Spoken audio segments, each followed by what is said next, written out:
Hello everyone. Congratulations to everyone who has cleared GATE entrance examination which was conducted by Guwahati University on 19th of July. So আমি সকলোৱে গম পালোঁ যে তেওঁলোকে 19th of July তেওঁলোকে entrance এক্সামিনেশ্যনটো তেওঁলোকে conduct কৰিছিল আৰু 28th of July তেওঁলোকে এখন প্ৰভিজনেল লিষ্ট পাব্লিছ কৰিলে। সো আপোনাৰ 2 দিনৰ ভিতৰতে ফাইনেল মেৰিট লিষ্টখন তেওঁলোকে পাব্লিছ কৰিব আৰু ফাইনেল মেৰিট লিষ্টখনৰ ওপৰতে বেছ কৰি আপোনাৰ এডমিশ্যনৰ প্ৰচিডিউৰ আৰম্ভ হ'ব। এতিয়া এটা কুৱেশ্যন আহিব যে প্ৰভিজনেল মেৰিট লিষ্ট আৰু ফাইনেল লিষ্ট মানে ফাইনেল মেৰিট লিষ্টৰ মাৰ্কছৰ মাজত কিবা ডিফাৰেঞ্চ থাকিব নেকি? বেছি ডিফাৰেঞ্চ নাথাকে, কেতিয়াবা এটা বা দুটা মাৰ্কছৰ ডিফাৰেঞ্চ হ'ব পাৰে, কিন্তু হিউজ মাৰ্কছৰ ডিফাৰেঞ্চ আপোনাৰ সেই ফাইনেল মেৰিট লিষ্টখনত আমি দেখা নাপাওঁ।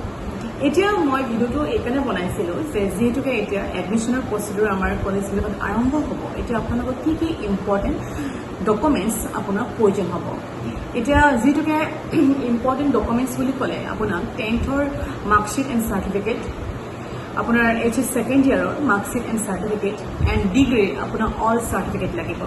আপোনাৰ অল চাৰ্টিফিকেট মিনছ আপোনাৰ যিমানকেইটা 6টা ছেমিষ্টাৰৰ সেই 6টা ছেমিষ্টাৰৰ আপোনাৰ কি লাগিব? মাৰ্কশ্বিট কেইখন আৰু আপোনাৰ পাছ চাৰ্টিফিকেটখন। যদি পাছ চাৰ্টিফিকেটখন যিহেতুকে গুৱাহাটী ইউনিভাৰ্চিটিৰ পৰা যদি আপুনি ওলোৱাও নাই, তেনেহ'লে আপোনাৰ যিখন প্ৰভিজনেল পাছ চাৰ্টিফিকেট আছে, তাৰমানে আপুনি যিখন কলেজত পঢ়িছিলে সেইখন কলেজৰ পৰা আমাক কি দিয়ে? প্ৰভিজনেল পাছ চাৰ্টিফিকেট দিয়ে আৰু সেইখনৰো আপোনাৰ এডমিশ্যন প্ৰচিডিউৰটো হৈ যাব। আৰু যদি আপুনি MA কৰিছে তেনেহ'লে আপোনাৰ MA পাছ চাৰ্টিফিকেটখন আৰু আপোনাৰ কি কয় আপোনাৰ 4টা ছেমিষ্টাৰত কি লাগিব? আপোনাৰ মাৰ্কশ্বিটখন লাগিব, মাৰ্কশ্বিট কেইখন লাগিব।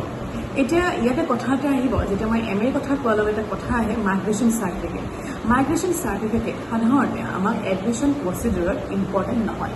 আপোনাৰ মাইগ্ৰেশ্যন চাৰ্টিফিকেট যেতিয়া আপোনাৰ এডমিশ্যন হৈ যাব আৰু তাৰপিছত যেতিয়া আপুনি এক্সামৰ প্ৰচিডিউৰলৈকে যাব, ডেট মিনছ আপুনি ফাৰ্ষ্ট ইয়াৰ ছেমিষ্টাৰ আপুনি যেতিয়া আহিব কাষ চাপিব, তেতিয়াই আপোনাৰ মাইগ্ৰেশ্যন চাৰ্টিফিকেটখন প্ৰয়োজন হ'ব বুলি আপুনি যিখন কলেজত আপুনি এডমিশ্যন লয় সেইখন কলেজে আপোনাক নটিফিকেশ্যন দি দিব। আৰু তেতিয়া আপুনি এটা কিবা মানে পইচা দি পেলাই আপুনি যোনখন ইউনিভাৰ্চিটিৰ পৰা আপুনি পঢ়িছিলে তাৰ পৰা আপুনি মাইগ্ৰেশ্যন চাৰ্টিফিকেটখন লৈ আহিব পাৰিব। এতিয়া আহিছোঁ আপোনাৰ কাষ্ট চাৰ্টিফিকেটখনলৈকে। আপুনি যদি OBC, SC, ST বা আপোনাৰ EWS কেটেগৰীৰ পৰা বিলংছ কৰে তেনেহ'লে আপোনাক কাষ্ট চাৰ্টিফিকেটখন লাগিবই। আৰু এই ক্ষেত্ৰত OBC, ক্ৰিমি আৰু নন ক্ৰিমি বুলি দুটা লেয়াৰ থাকে নন ক্ৰিমি আপোনাৰ চাৰ্টিফিকেটখন লাগিব, সেইটো মাষ্ট। আপুনি এডমিশ্যন প্ৰচিডিউৰ যদি সেইখন নাথাকে তেনেহ'লে আপোনাৰ এডমিশ্যন ৰৈ যাব। গতিকে এতিয়া নন ক্ৰিমি কেনেকৈ আপুনি এপ্লাই কৰিব? আপুনি গভৰ্ণমেণ্টৰ এটা পৰ্টেল থাকে, সেই পৰ্টেলত গৈ পেলাই আপুনি এপ্লাই কৰিব লাগিব।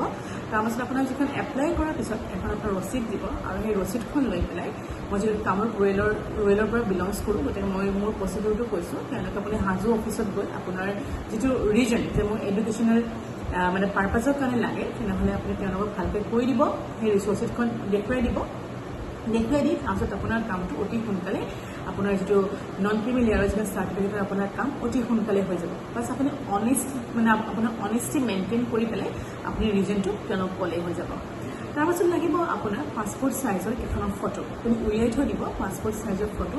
আমাৰ সময়ত প্ৰয়োজন হৈছিলে কেইখনমান। তাৰপাছত আপোনাৰ লাগিব এণ্ট্ৰেন্স এক্সামত আপোনাৰ স্ক'ৰ কাৰ্ডখন, মানে আপোনাৰ নামটো এণ্ট্ৰেন্স এক্সামৰ যিখন আপোনাৰ এই যে প্ৰভিজনেল লিষ্টখন দিলে তাত আকৌ ফাইনেল লিষ্টখন দিব, তাতে আপোনাৰ মানে নামটো কিমান মানে কি কয় ৰেংকত আহিছে সেইখিনি বস্তু আপুনি খালি এটা জেৰক্স কপি উলিয়াই থৈ দিব। তাৰপাছত ইয়াৰে মই এটা কথা আহিছোঁ, গেট চাৰ্টিফিকেটৰ কথা লৈ আহিছোঁ যে গেট চাৰ্টিফিকেটখন প্ৰয়োজন হ'ব নেকি? যদি কোনোবা ষ্টুডেণ্টৰ যদি গেট হৈ গৈছে আপোনাৰ চাৰ্টিফিকেটখন লাগে নে নালাগে এইটো কলেজৰ ওপৰত ডিপেণ্ড কৰিব। মই কিন্তু উলিয়াই থৈ দিছিলোঁ। মই মানে মোৰ সময়ত মই ইউটিউবৰ ভিডিঅ'বোৰ চাইছিলোঁ, চাওঁতে কৈছিলে যে গেট চাৰ্টিফিকেটখন প্ৰয়োজন হয়, মানে কোনোবা কলেজে বিচাৰে। এতিয়া আপুনি গেট চাৰ্টিফিকেটখন ক'ত পাব?